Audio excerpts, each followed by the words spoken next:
Hello fans, collectors, and investors. Welcome back to Iconic Baseball. We're here in Atlantic City, and we are in the refractor room. Take me out to the ball game. Take me out with the crowd. Buy me some peanuts and cracker jack. I don't care if I never get back. Let me root for the home team. If they don't win, it's a shame. For it's 1, 2, 3 strikes, you're out at the old ball game.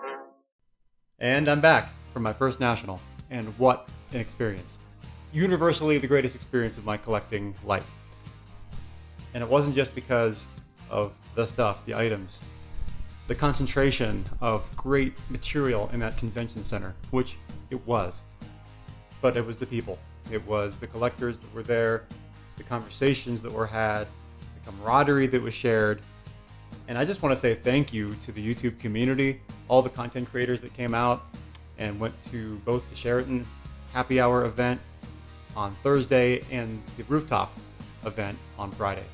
Just amazing. And I want to give a lot of shout outs here to the people that I came across that were open and willing to meet and talk to a brand new member of this community and someone that really just started a channel and really to this point was pretty unknown. And I just appreciate how open the community was and how friendly and just, it was overwhelming to me. Just how comfortable they made me feel and just how nice and engaging everybody was. I have, cards given to me by people and I was giving out my cards, but I mean, first and foremost, Mike Moynihan, baseball collector. I have a signed card that he gave me that was amazing. What else do I have here? I have a great Craig Biggio that was signed for me by Joe, Silver Jackify. I pulled that Craig Biggio out of a wax pack of 89 Donruss. And unfortunately, I wasn't the first Biggio pull. I think maybe Andy pulled that first Biggio and won a John Elway rookie card. But I was the second Biggio. And, Joe still bought me a Jack and Coke. So thank you, Joe, for that Jack and Coke. It was the best drink I had all weekend. What else here? Wade Boggs fan, John. A limited, signed, numbered card from Wade Boggs fan. Another great channel. And of course, Jake. Legends Never Die. Jake Brewer. Sandlot aficionado. And overall great dude. Thank you, Jake, for the card. Lou Rock of Lou Rock TV. Thank you, Lou Rock, for this. And it was great to talk to you at the National and the surrounding events. Eddie of Eddie's Sports Card Chaos. Another great channel, another great guy. Amazing to meet you. Thank you very much. And then other people I met. Dustin, Sports Card Dad. You're one of the channels that got me back in, or got me into the YouTube community to begin with. I've been a collector for 30 years, but that was one of the channels that kind of helped get me into that, like watching content around the hobby. So thank you, Dustin. Flippin' Steve, great to meet you as well. I mean, I could go down the list here. John Mangini, great to meet you, and kind of pick your brain and absorb some of your knowledge on the vintage hobby. I aspire to be that knowledgeable on obscure vintage someday. Adam, Vintage Sanctuary. Check out his channel if you get a chance. It's a great, calming, down-regulating channel. Vintage Sanctuary. Great to talk to you again. There's Don's Field of Dreams. Great to meet Don. Who else? George, Diamond Yard Sports Cards. He really aligns with my collecting ethos and my love of the history of the game.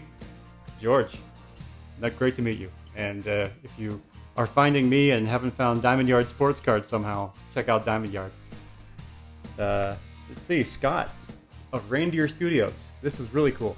He is an artist, and he gave me a number of prints from works that he's done of iconic ball players. These are prints of original paintings that you can look up. Reindeer Studios on YouTube. Beautiful shots, original artwork.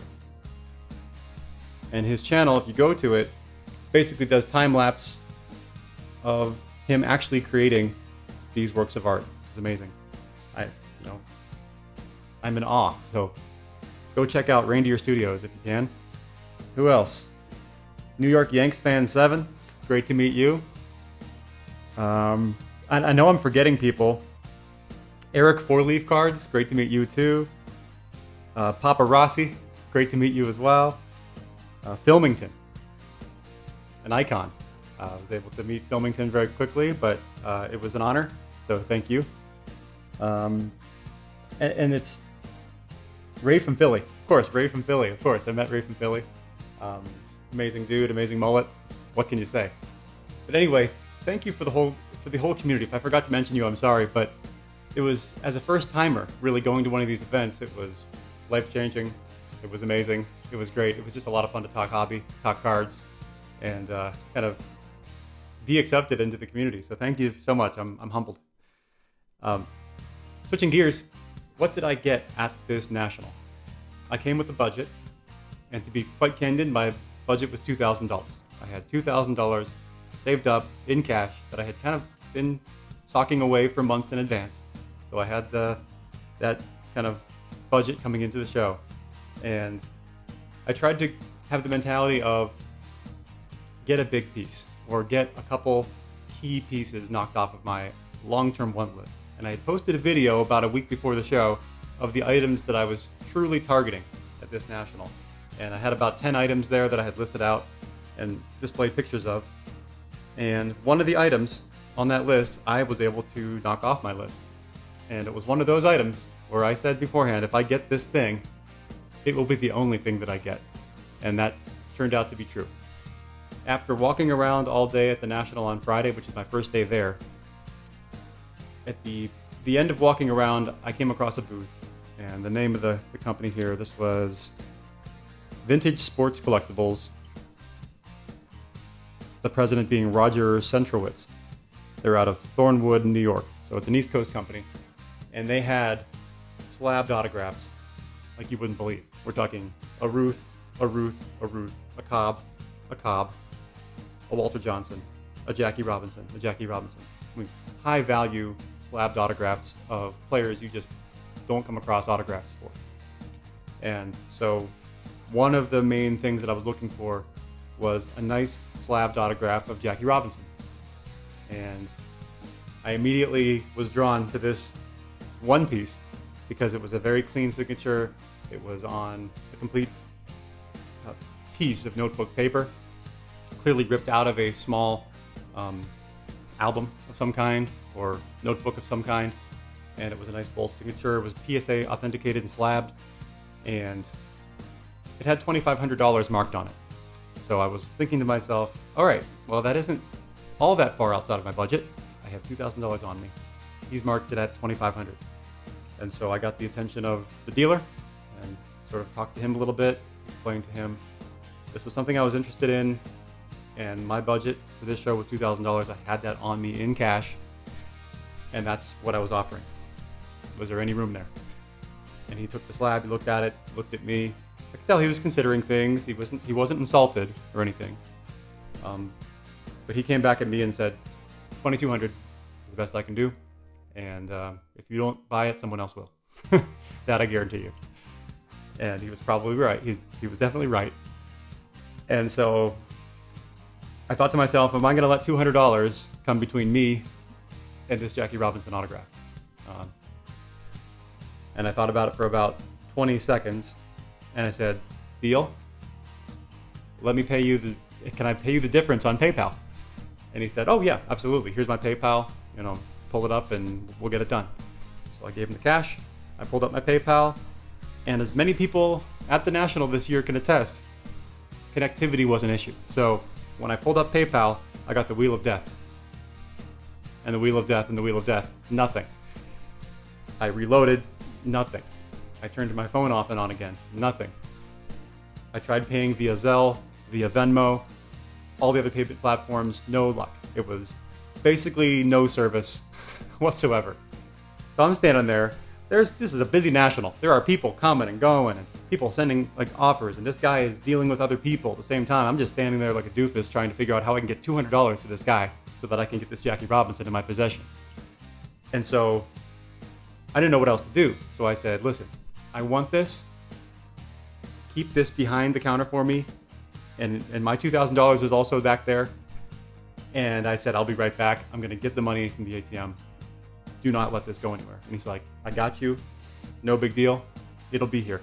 And so I booked it. I booked it out of the convention center, out into the lobby, to the ATM. And thank God there was money in it. And I pulled out $200. And thankfully I had taken a picture of where that booth was, because as anybody that was there knows, trying to get back to a booth when you've left it can be a challenge. And so I made my way back to that booth with my $200. And thankfully, he had saved that Jackie for me. He still had my money, thankfully, and we did the deal. It was a little stressful, but we got it done. So after all that, I am the proud owner of the Jackie Robinson signed notebook piece of paper in beautiful, bold pencil. And as you can see, it's a nice complete piece with a nice perforation on the side. And the person who had gotten the autograph, I assume, added the annotation of second base Brooklyn Dodgers. As you can see there. And I think that's pretty cool because it doesn't say this explicitly, but it does maybe suggest that this autograph was obtained during his playing days, which I hope it was. And any Jackie Robinson autograph experts out there, I would love to hear from you. Based on the look of that autograph and how he signed it, is there any way to determine if it was signed during his playing days? If so, I'd love your input. I'm just over the moon to have that piece and to come away from the National with one item. I will always remember getting that item of Jackie Robinson. So thank you again to everybody. Getting this autograph actually made me dig into some of my other slabbed autographs, not cards, but flats. And so I'm going to follow this video up with another video, just sort of encapsulating my top 10 slabbed autographs in my collection, because it's sort of made me dig them back up again and get them back out again. And I have 10 pretty good ones to show you. So stay tuned to the next video where I'm going to actually go over my top 10 slabbed autographs in my collection. So again, thank you to everyone. Keep collecting and stay iconic.